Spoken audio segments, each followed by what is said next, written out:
All right, so yesterday I mentioned that I wanted to tell you one of the reasons why I'm moving to the Philippines. And that reason is, the number one reason is because of the cost of living. The cost of living. Now, I will tell you this, in Houston, the cost of living is really good for the US standards. But, I want my money to go further. I want to be able to spend my money, pay my bills, the cost of living, but also I want to do more. I want to be able to go out and go on adventures. I want to find new places. Ever since I went overseas to the Middle East, Malaysia, Singapore, Brunei, and all those kind of places back in the early 2000s, I fell in love with cultures. I fell in love with people. I fell in love with the food, and so it gives me the opportunity to go out there and explore more if I save more of my money. Now, I will tell you this: on average, you'll spend around $3,000 to $4,000 a month on the cost of living. The cost of living. Now, you can go to the Philippines, and for two people, far less than $1,000. Far less than $1,000. To give an example, we pay around $1,700 a month on the rent. On the rent alone. That's not electricity, that's not water, that's not food, that's not medical, that's not insurance, all those kind of things.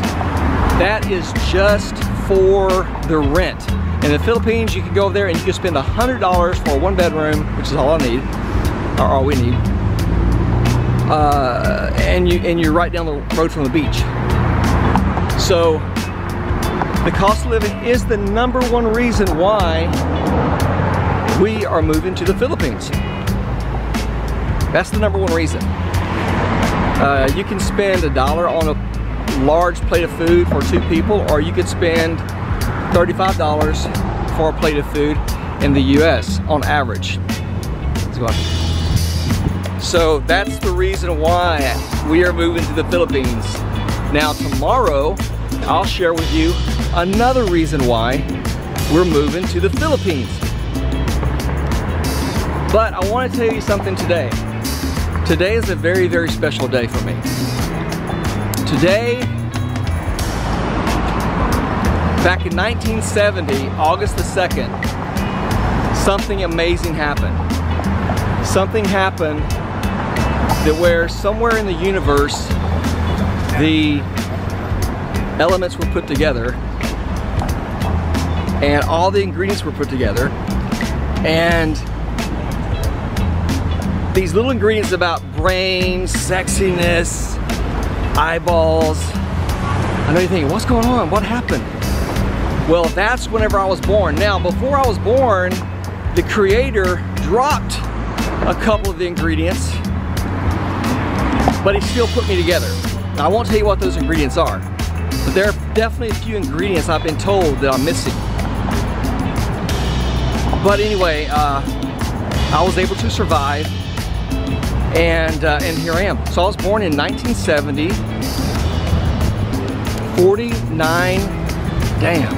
49 years ago. You know, it's so funny because, you know, I remember when when I was growing up, you know, people were 49 years old, 50 years old.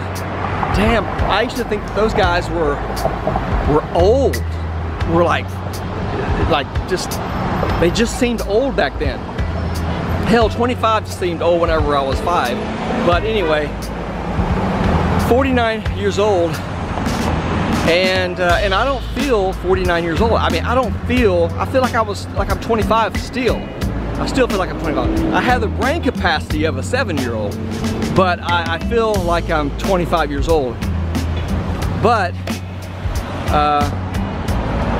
not that I've always eaten right, because I haven't. Anyone that knows me well enough knows I eat like a dog. I eat sweets like crazy. I have no ability to push away the sweets. I don't always stay consistent with my workouts, but at least I keep going back. I keep going back, and I get on these binges where I'll go for a couple months and I'll get in shape. But that's for another story. and another time. So 49 years ago, I was born in a small place called Hodge, Louisiana. Hodge, Louisiana. That's where I was born. I can't believe it. And really, I tell you this, I don't feel 49 years old. I don't even know what 49 feels like. Again, I feel like I'm 25 years old, and I don't think I'll ever grow up mentally. I hope not. Life is too short, man. And I tell you, my perspective on life is totally different. Back when I was younger, I wanted to be a millionaire, I wanted to be rich, I wanted to be all these things. I wanted to have a nice house, I wanted to have 7.5 women, blah, blah, blah, you know, and all this kind of stuff. But now it's different. Now it's like I don't care about possessions. Matter of fact, we're not even gonna have a car in the Philippines. We're gonna have a scooter. We're gonna have one of those little scooters that you can fit 2 people on, but for some reason they're able to get around 7 people in the Philippines, if you're Filipino. If you're not Filipino and you're white, 2 is the max. You know, we do have space issues. So, let me go back this way. This is a nice little place. So yeah, so that's one, that is the reason why. So we're gonna have a 1-bedroom apartment.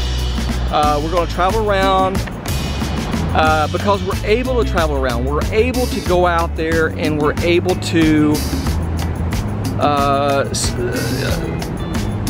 go on adventures because we have that spendable cash, because we're not giving to the landlord. We're not doing those kind of things.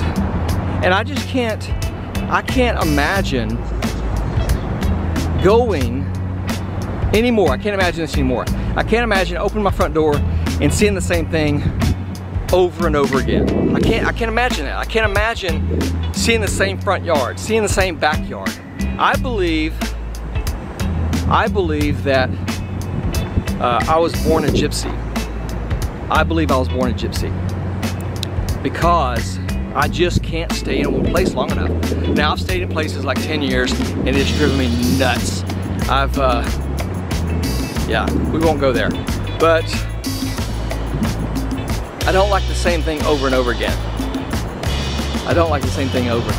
So, a lot of the places around here, they are quite nice in Houston. But, again, we're in Houston. We're not in the Philippines. The Philippines is like a tropical paradise. I mean, of course they have, they have their areas where it's not the greatest.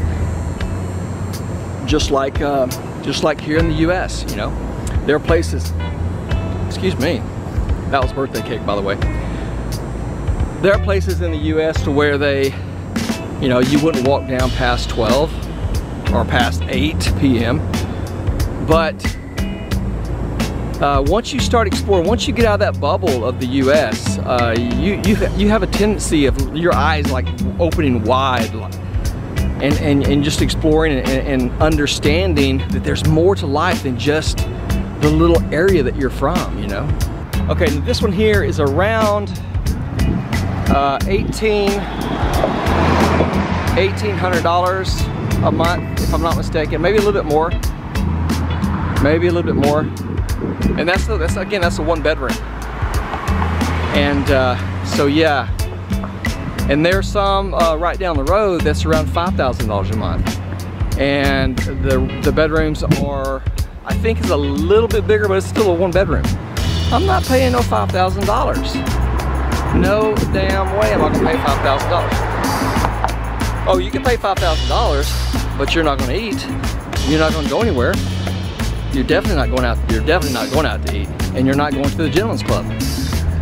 I'm not saying I'm going to gentleman's club because I'm not going to gentleman's clubs, but I'm just saying, if you want to go venture out, you're not going anywhere because you can't afford it. You're in your apartment eating ramen noodles and cooking rice and beans for the entire time that you're there. So, anyway. So that is the #1 reason. I know I've been rambling on. I ramble anyway. That's why it's going to be such a fun thing to be able to vlog, is because I ramble all the time.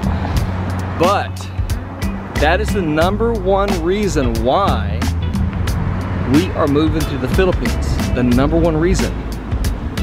And again, tomorrow I will share with you the second reason. There's a lot of cost that we won't even have for living in the Philippines. And we can then take that money, either invest it in something, use it to trade with on the US stock market, or we can use it to travel and to vlog and to experience life. I mean, how many times have you ever came home, cashed your check, spent all your check on your bills, and had nothing to do anything else with? That's called living paycheck to paycheck. Well, we're not going to do that. We're going to be saving lots of money. We're going to be spending some money, but we're going to have a better cost of living. Do you live here? I do. Could you tell me what's your, you live in a 1-bedroom or a 2-bedroom? I live in a studio. Studio, okay. Do you mind being on camera? Okay, all right. So your name is? Brittany. Brittany Scott, nice to meet you. Okay, so what is your cost for rent only, not your electricity, not your water, nothing like that? My rent only, I have a concession with 2 months prorated. So I got 2 months free, and I also got a $2,000 gift card to move in. So all in all, yeah, it's a base rent of $1,235 for a studio. Market rate is $1,480. For a studio? For a studio. Not even a 1-bedroom? Not even a 563 square feet. 563 square feet, wow. And it fits everything. Wow, okay, that's good. So my apartment's about 1,700, but it's a 1-bedroom. But I mean, I've seen some places around here, it's like 3,000, 4,000. Right. Now, where are you from originally? I'm from McAllen, Texas. I was born here, but I was raised in McAllen, Texas. Okay, awesome, awesome. All right, well, thank you so much. Yeah, appreciate it. So there you go. See, that's just a studio apartment. A studio apartment, and she was acting as though that's a good deal, and it may be it probably is a good deal, but a good deal for this area. $1,400 a month for a studio. Now, we'll tell you this: $1,400 if you live modestly. And I'm not talking about living in a shack. I'm not talking about living in a stray hut. I'm talking about living in a 1-bedroom. Nice apartment in the Philippines just down the road from the beach. You could spend, with $1,400, you can spend roughly 14 months. Now think about that for a second. 14 months. You could spend over a year of rent for what it cost here for 1 month. And everything else under the sun is so much more cheaper. I will tell you this, when I was a kid, going to school, these are my buddies. These are my buddies. All right, so anyway, when I went to school, I couldn't afford, my family couldn't afford the high-end shoes, and you would see people getting their kids, you know, like these Jordans, you know, and I was so envious. I wanted those shoes. I remember going to, this is such an embarrassing story, but I'm gonna tell it because it's so freaking funny. It's so funny. It's one of those moments where, you know, you're living it at the time and you just hate life, but later on you know it's gonna be a good story. Well, this is one of those moments. It's so funny.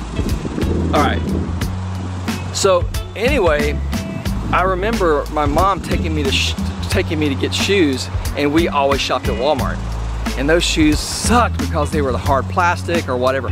Well, anyway, I saw these shoes that somewhat, I don't know what I was thinking. I think someone put the shoes in the wrong category. Anyway, I got these shoes and they looked pretty good, and they were white. And they fit really good, but the size was off a little bit, but it still fit like a glove. It fit really good. And so I got to school, you know, I was all proud, you know, like, yeah, I got my shoes, you know, come up here with my nice little shoes. I don't think it's a name brand, obviously, because it's from Walmart, but it was a decent pair, a better pair of shoes than I had before. Well, anyway, a friend of mine, a female friend of mine, Shanetta, she was my friend in school.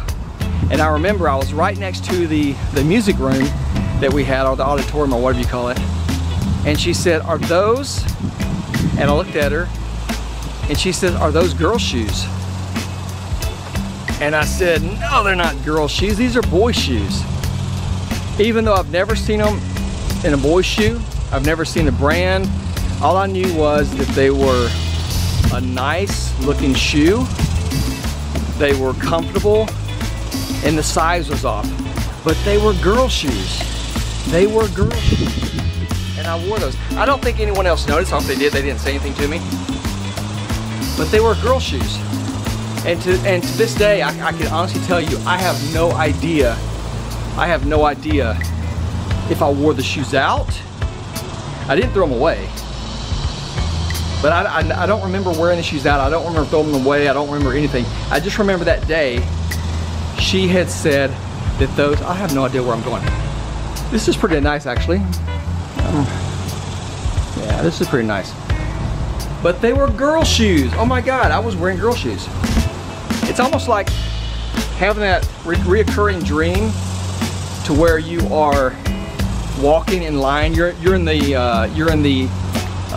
lunch line at school, the lunch line, and you are in your damn underwear. I can't tell you how many times I've had that dream of where you're walking in the lunch line and you're in your damn underwear. What the heck? Why do you have those dreams that are absolutely embarrassing? What would put you in that state to where you're in your underwear in real life? Nothing. And then everyone's talking to you like you're normal, but yet you're trying to cover up, you know, and all this kind of stuff. I've even had a dream where I was naked in the lunch line. I've had so many dreams, eventually I just started talking to them like it was normal. You know, pass the gravy or something, you know, can I have your biscuit? Man, I've had so many dreams like that. I've even had dreams to where they were so vivid that I thought they were real. So real. I remember, and that involved, you know, when I was a teenager, that involved the opposite sex. I still don't know if that was a dream or not, but my sister had someone come over, one of her friends, and, you know, we went to, let's just say third base. But I don't know if that was a dream. It must have been a dream, because she would have said something like, well, there's the guy with the girl shoes, no way. But this is a pretty area. Pretty little area. There's the duckies. Yeah, but that must have been a dream, but it was so vivid, it seems like it was real. Okay, where was I at with this story? I have no idea why I'm telling you this, but there was another dream. There's another dream that that it was so, I mean, I believed it so much. I believed it so much that, that's not even a word. I believed it so much that I actually, well, let me tell you the story. I was dreaming that I could float and fly, okay? I was dreaming that I could float, because I've always wanted to fly. Who doesn't want to fly, right? And so I was dreaming that. How the hell to get out of here? Okay, let's go this way. I was dreaming that I could fly, not even fly, but float. And how you did this was you would hunch over. Well, first you'd take a breath, and then hunch over, and your ass would float to the ceiling. And I was like, wow, this is awesome. Oh my God, I could finally float. It's so simple. I mean, you don't even have to think about it. I mean, who would have thought hold your breath and bend over? Well, I did. I held my breath, and I bent over, and I floated my little white ass to the ceiling. And this was amazing. I mean, talk about traveling. Just hold your breath. Travel to Mexico. Travel to the Philippines, whatever. And that's what I did. I mean, I didn't travel to the Philippines or Mexico, but I definitely thought, wow, this is, I mean, a breakthrough. I mean, this was never discovered, really? Holding your breath and bending over was never discovered, and you float your ass to the ceiling? Well, anyway, that's what happened. And so I woke up, and And oh my God, I was so excited. I was so like, oh my God, I've discovered flotation. I've discovered manned flight, like not an airplane, but manned flight. And so I stood up and I posed myself, I readied myself, and then I took a deep breath in. I was like, I'm gonna float to the ceiling. And I hunched over and nothing, absolutely nothing happened. I was so pissed. I was so pissed. I was so mad that I couldn't float to the ceiling because that dream was so vivid. You know that people say that they either dream in color or black and white. I don't know what black and white even is. I have no idea. I dream in reality. I mean, my stuff is so vivid. My stuff is so, like, I can remember my dreams. I have so many. I have to tell you the story. Another story. Man, I'm really off the subject here about Philippines. But this is so funny. I have so many dreams that I can remember like it was like yesterday.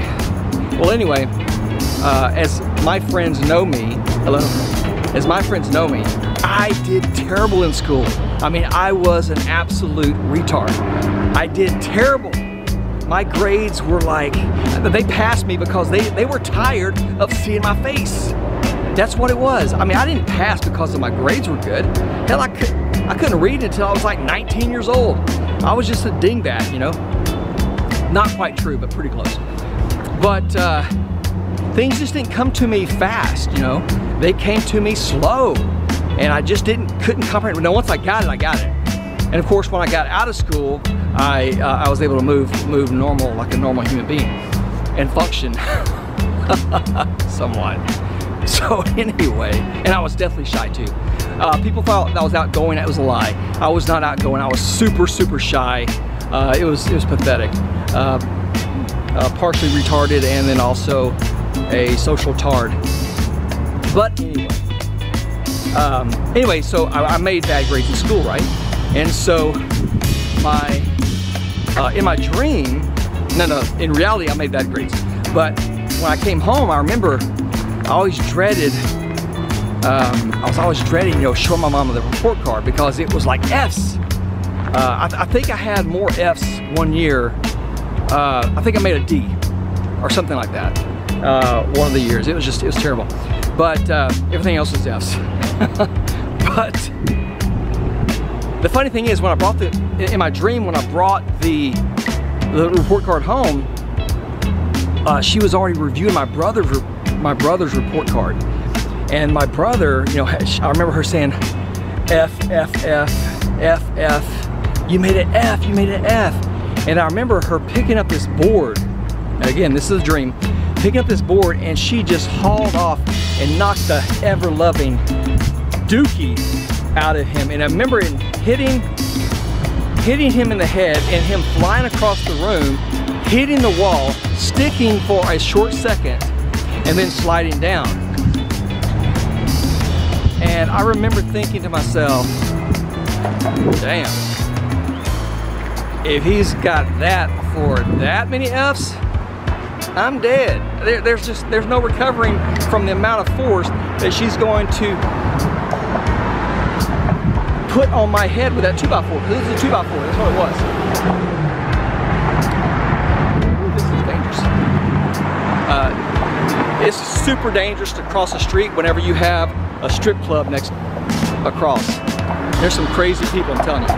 So anyway, I remember my mom snatching that report card out of my hand in my dream, and she said, well, let's check out yours. And so she grabbed it, she says, F, F, F, F, F, F, F, which is about what she would have said if it was reality. But I remember her picking up that board and her knocking the ever-loving out of me. And I remember it so vividly that my head shook. I mean, it literally shook. And I remember hitting the wall, sticking for about 3 seconds, and then sliding down. and saying, man, I'm dead. I mean, I couldn't even feel anything, but I'm dead, you know. I had an outer body experience. Well, the funny thing is, what had happened was I was actually over at my grandmother's house on her couch, and I had fell off the couch and hit my head on the floor. That's what happened in reality. But in my dream, I had gotten a board up against my head because I had so many F's. But anyway, I got way off the subject. You know, that's one thing you're going to get with me. You're going to get more than you ask for, because you're going to get more than what you would ever ask for. That's for sure. Even some of the stuff you don't want. But I don't take life so seriously anymore. You know, I don't mind people knowing my past.